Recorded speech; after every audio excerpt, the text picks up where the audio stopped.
Hello guys, linis muna tayo ng ating aircon kasi napakarumi na. Ayan, tanggalin natin ito. Ayan. Then yung screen tanggalin din natin. Then hindi natin isprayhan to kasi napakarumi. Hindi siya kayang tanggalin. Kasi dumikit na siya eh. Then, balik lang natin guys. Ayan.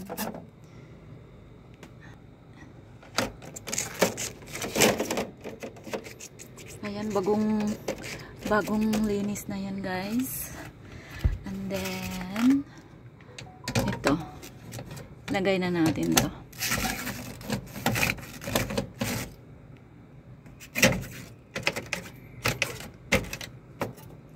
Turn on natin.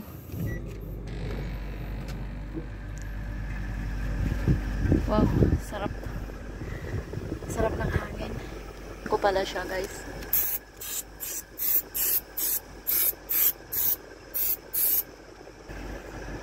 Ang bango, grabe. Ang ganda ng labas ng hangin. Ayan, ganyan lang kasimple. Hinugasan ko lang gamit ang sabon at saka tubig. And then napaka-presko na niya. So, ganyan lang ang paglinis ng aircon.